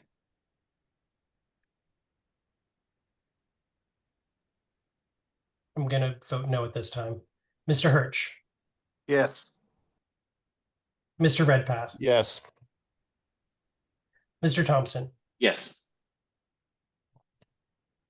Chairman Nikela. Yes. The recorded vote is 7 yes, 6 no, and 1 abstention. Thank you very much, Mr. Secretary. The amendment passes. Now we're on to the main motion. And the main motion also needs a roll call vote, so. Give me one. That one I'm ready for. I just need to get this typed out We first. can start prepping it while we're taking further. I see Mr. Bowler's hand raised. Yes. I heard the argument earlier about the concentration of power with these two committees being especially powerful. That being said, I think that the LNC does have oversight of these committees, and we can always make a policy manual amendment in the future to prohibit dual membership of these committees.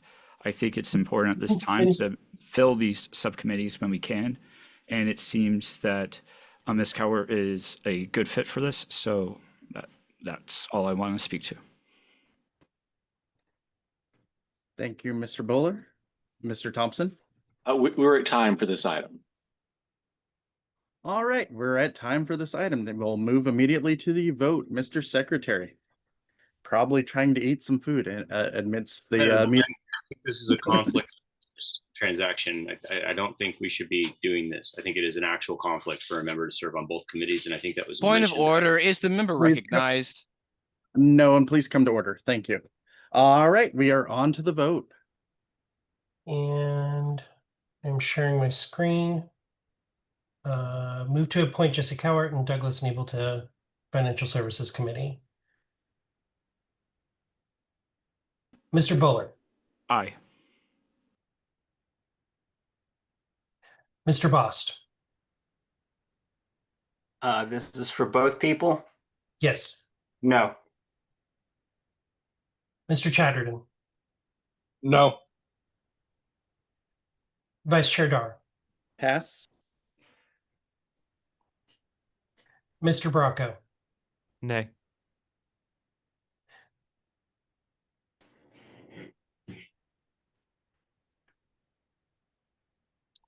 Ms. Hayes, Aye, caramba. Mr. Nebel, Yes.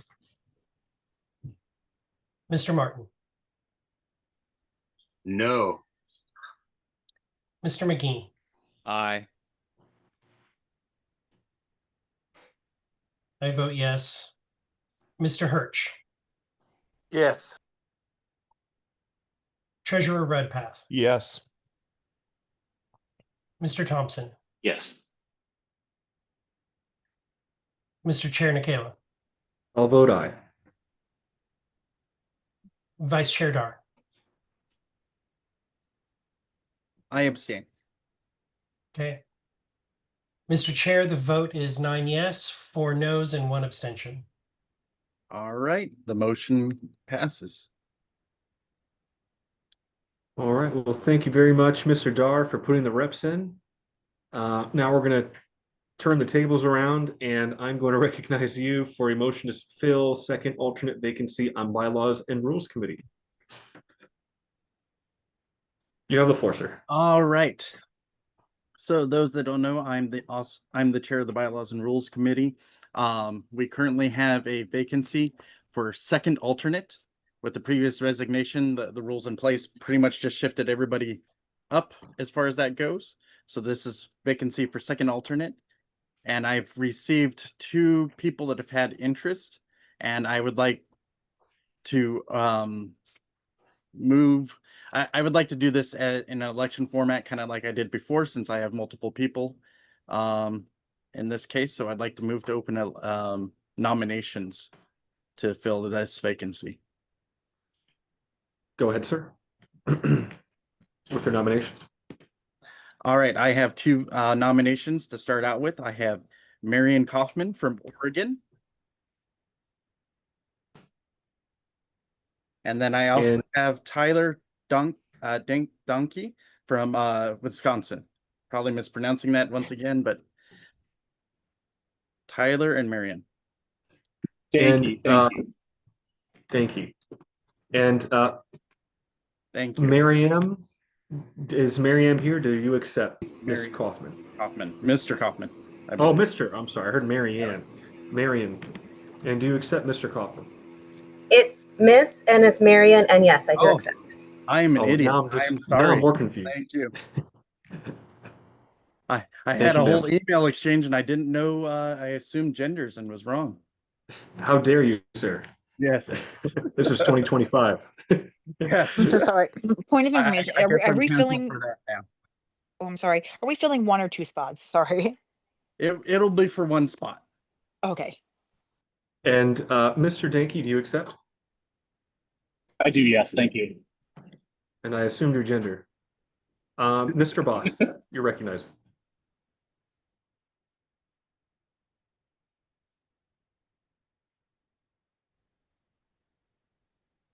Mr. Boss, Would like to nominate Mr. Bracco. He has or can I speak to it now or do we speak to it later? I would leave it to nominations for now, and we'll do candidate speeches. Mr. Bracco, do you accept? I do. All right. Are there any further nominations? Hearing none, I'll entertain a motion to close nominations. Mr. Chair, I move to close nominations. Is there a second? Second. Any objection to closing nominations at this time? Hearing none, nominations are now closed. Without objection from the body, I'd like to proceed into giving each candidate 3 minutes to speak. And at the very end, we can ask questions until we run out of time on this item, which actually, now that I think about it, we'll only have 10 minutes on this item. So actually, I'm going to entertain a formal motion to recognize each candidate for 3 minutes each and then go into Q&A at the end. Is Second. Is there such, there's a Or motion? I'll- Okay. I'll move it. You'll make that. Okay. Is there a second? Is there a question? Is there a time limit on the Q&A? Not in this motion. Okay. Is there a second? I second him. Any objection to that format? Yes, I do object without a time limit on the Q&A. All right. The motion is open to discussion. Mr. Chair, I move to amend to give a time limit on the Q&A of 10 minutes. There's a motion. Is there a second? I'll second that. Yep. Any discussion on that? Any objection? Hearing none, the amendment passes. We're on the main motion. Is there any discussion on the main motion? Any objection? All right, hearing none, we will proceed. We'll go first by order received. Mr. Kaufman, Ms. Kaufman, I apologize. You have 3 minutes. Whenever you're ready. Thank you. I am a fairly new member to the party. I've been Libertarian for maybe 5 years or so. So like you said, I'm from Oregon. My educational background is in music theory. And I'm serving my second term on the LP Oregon Public Policy Board. I've previously served on the LP Oregon Bylaws Committee. I co-wrote the founding set of bylaws for the Multnomah County Libertarians. My other bylaws experience, I was on the Mises Caucus bylaws team in the run-up to the 2022 Reno Convention.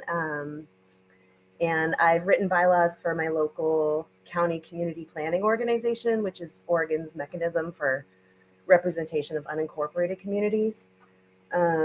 I'm also serving on a Clackamas County Committee for Community Involvement, which sort of manages the relationship between the unincorporated communities and the county government.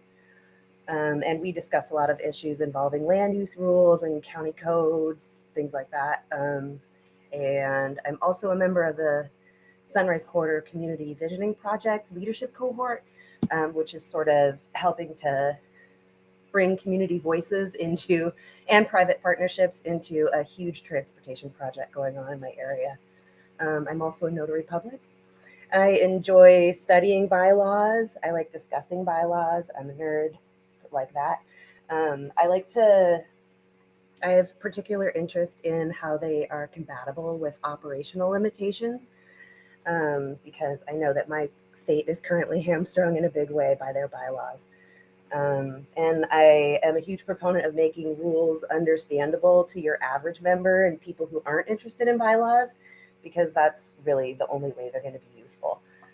And I think that's it. Thanks so much. Thank you, Ms. Kaufman. Yes. Next up is Mr. Dinky. If I might, may I please go last? Okay. All right, next up in that case is Mr. Bracco. All right. I've been the chair of the local bylaws committee, basically the only member, for the last couple of years. I chaired the Libertarian Party of Virginia Constitution Committee, which is basically the same thing, last term, and I was also on the National Bylaws Committee last term. To be honest, I was a little pessimistic about the chances of anything getting 2/3 support at the next convention. I kind of still am, but I kind of want to do my best to help bridge whatever gaps there might be and hopefully improve the bylaws a little bit. And I'll yield the rest of my time. Thank you, Mr. Bracco. Next up is Mr. Dinky. All right, so I have been a lifetime member and have attended consecutive. I was not in Orlando, but I was a virtual delegate since 2018. I am a lifetime member of the Libertarian Party. I have served on the bylaws committee of the Libertarian Party Radical Caucus. I have drafted, I've been a leading part of drafting bylaws for 4 local affiliates here in Wisconsin. I have served on several Libertarian Party Wisconsin bylaws committees, and I am very passionate about bylaws. I've also served on the Wisconsin Association of Parliamentarians bylaws committee for 3 terms, including full rewrites, both in Wisconsin LP and in the Wisconsin Association of Parliamentarians. Very passionate about bylaws. I also operated my own company for 16 years with a constitution called Holacracy, Evolving Humanity's Relationship to Power. So I operated my own company with using that Holacracy constitution, and I look forward to evolving humanity's relationship to power through the Libertarian Party's bylaws.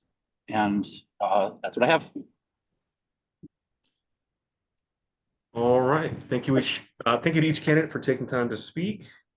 And we'll now move on to question and answer with the committee. And I will now be recognizing members at this time.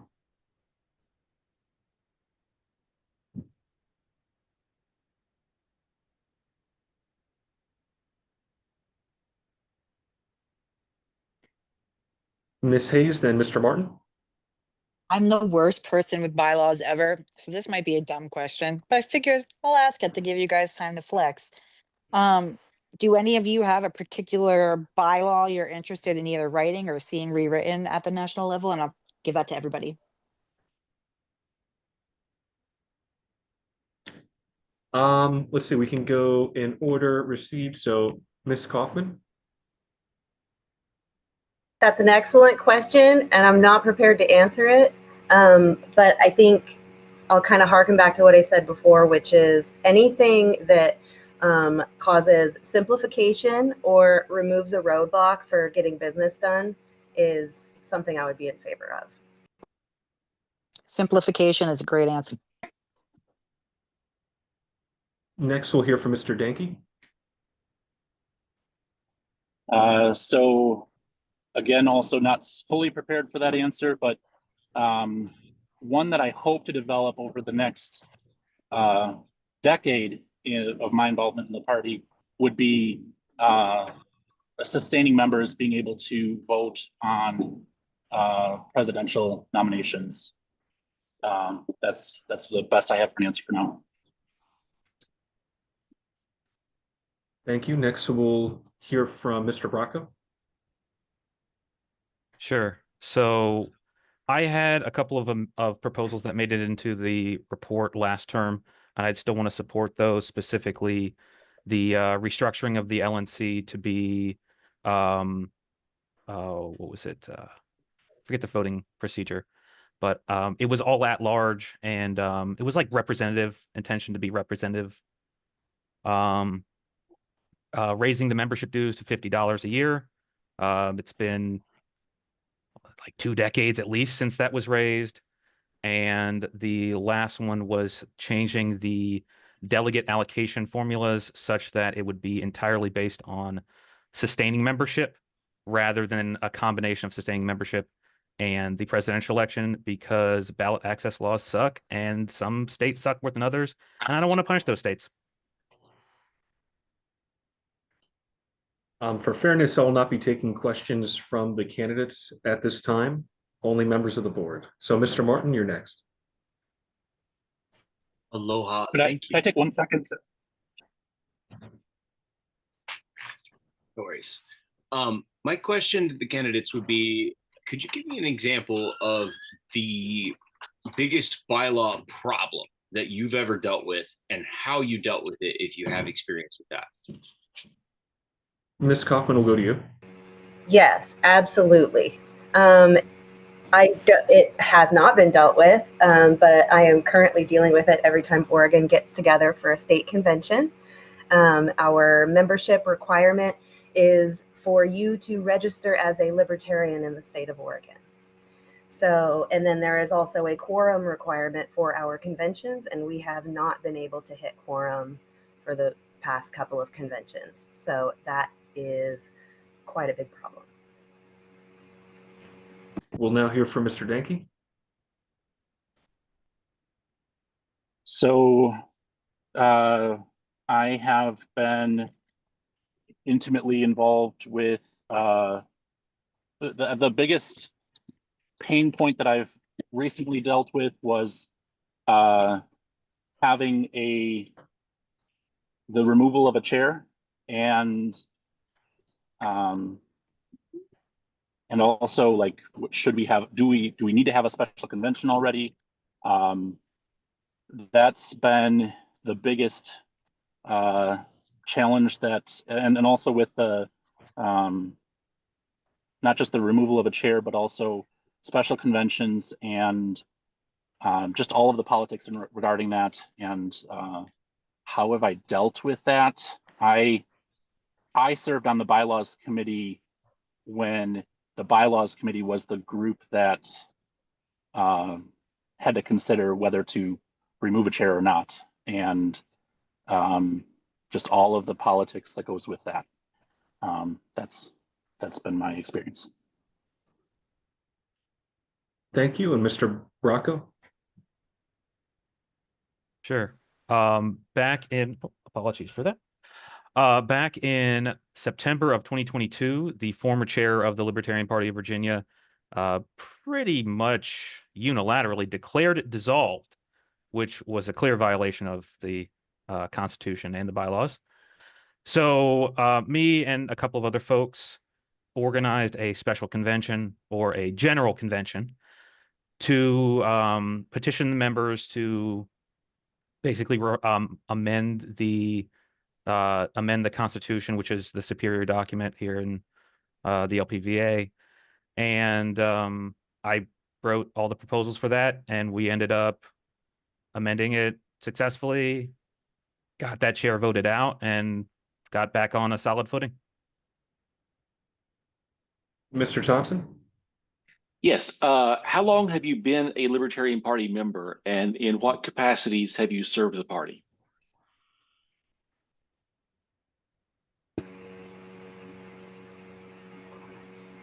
We'll go with Ms. Kaufman first.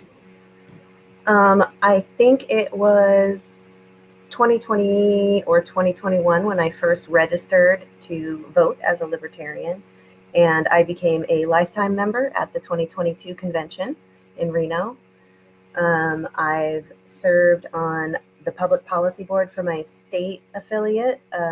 This is my second term. And I've been on their bylaws committee before and their convention committee before.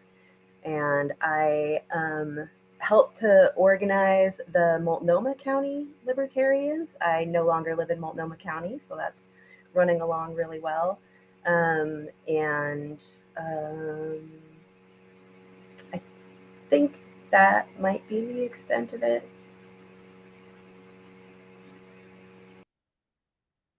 Thank you. Next, we'll hear from Mr. Danke. So I started attending events in 2016, was appointed to the Libertarian Party of Wisconsin Executive Committee in January of 2017, became the Secretary of the Libertarian Party of Wisconsin. I've served a term as the Vice Chair of the Libertarian Party of Wisconsin. I've served probably five of the last 8 conventions. I'm not sure on the exact number. I believe it's 5 as the parliamentarian to the chair for state conventions. Been a lifetime member since 2021. I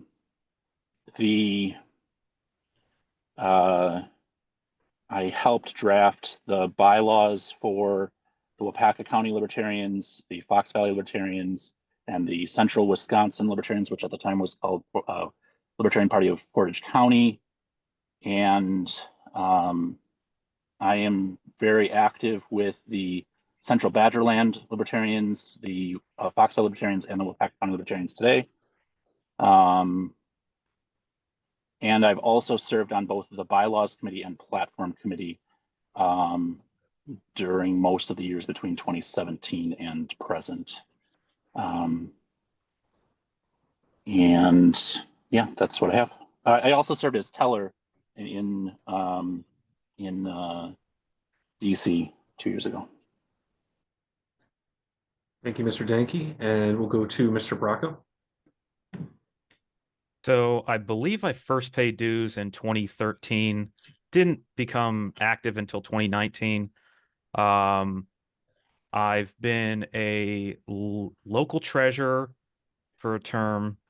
I've been a state vice chair, led a state level bylaws committee, member of the national bylaws committee in the past, and lifetime member since 2022, I believe.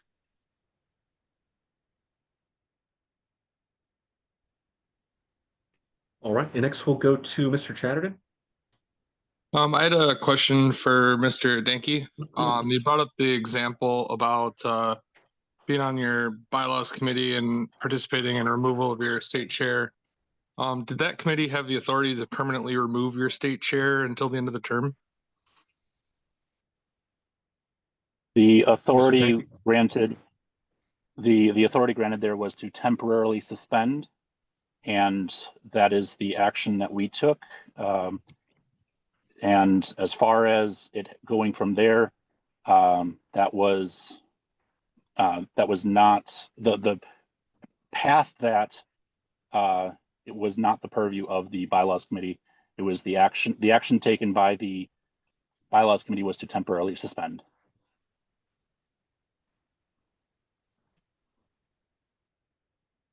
Mr. Dar. Mr. Chair, we're out of time. We are out of time, which means we'll be going to a vote. So Mr. Secretary, please prepare. I suppose we can do it. There's only one position open. So we'll do it. Everybody gets one vote. And I believe this would need. Is the default a majority or first past the post? We also need NOTA.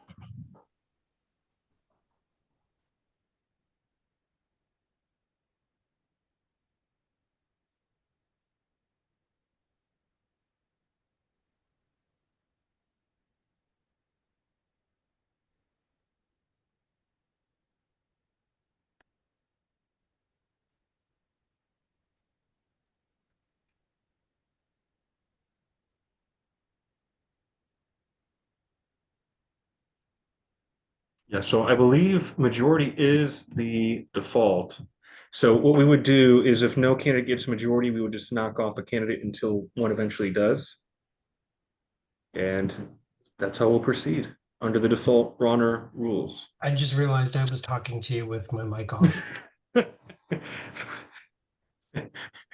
That's what I was saying was that I believed it required a majority and that it would move to subsequent rounds with the lowest vote getter being knocked off each round. That's exactly what I was thinking. You're a mind reader. Mr. Bowler. Mr. Bracco.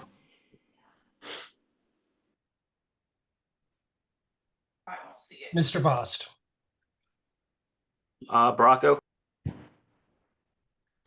Mr. Chatterton. Mr. Bracco. Mr. Dar. Gonna pass. Mr. Bracco. I'll vote for myself and Ms. Kaufman. Are we allowing that, Mr. Chair? There's a vote for one. Is it? I'm sorry. It's not approval voting. It is not. It is not.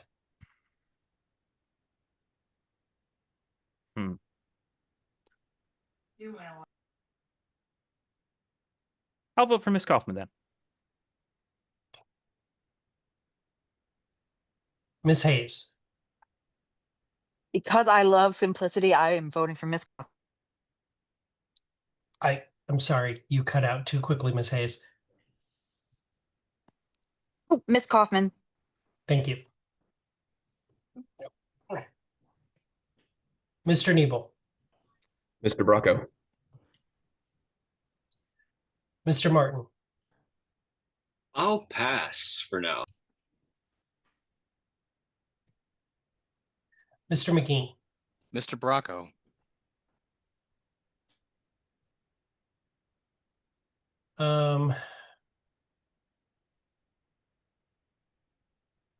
Mr. Denke, Mr. Hirsch, Mr. Danke.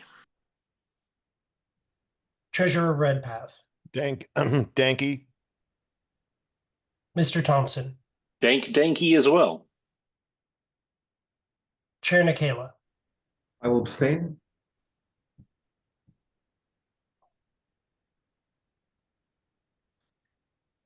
Vice Chair Dar.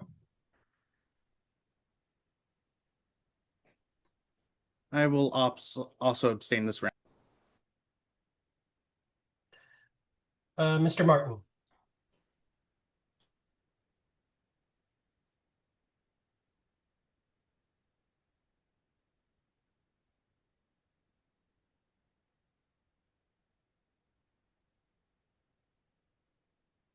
Mr. Martin, Goodness gracious. As Mr. Dar hasn't voted. I mean, he abstained. oh, right on, cool. Yeah. I like everybody, and thank you everybody for being in this race. Mr. Bracco, I think I want to vote for you, but I wanted to raise the question: do we need to get 50% in order to pass the threshold for this vote? 50%. That is correct. It's a majority. Okay, I'll go ahead and throw my vote for Kaufman. Okay, Mr. Chair, the votes are 3 votes for Ms. Kaufman, 4 votes for Mr. Denke, 5 votes for Mr. Bracco, and 2 abstentions. All right, Ms. Kaufman is the lowest vote getter. She will be eliminated from this round. We'll begin with a new ballot and vote for and proceed with a new vote.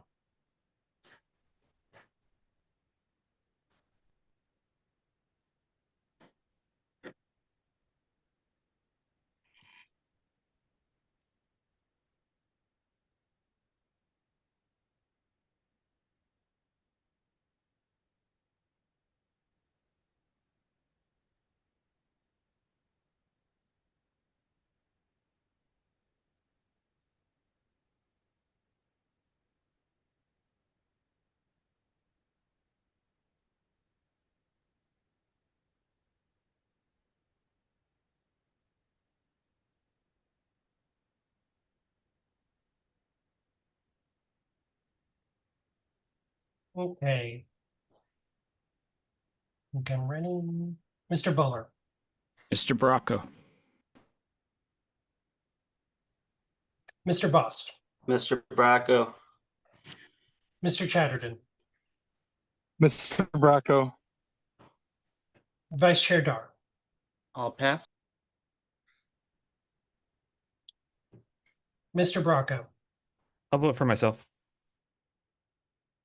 Ms. Hayes, oh God, pass. They're both great.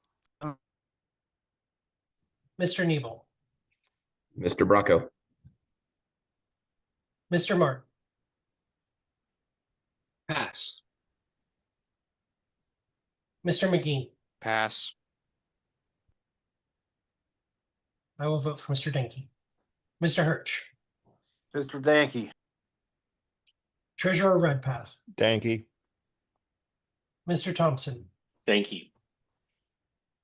Chair Nikela, Abstain.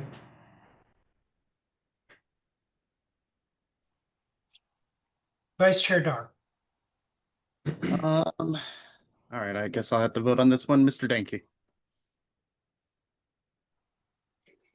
Ms. Hayes, Mr. Bracco,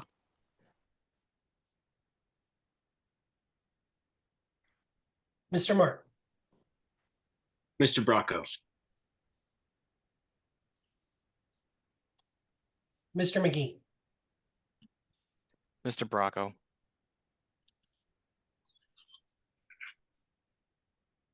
Mr. Chair, the vote total is 5 for Mr. Denke, 8 for Mr. Bracco, with 1 abstention.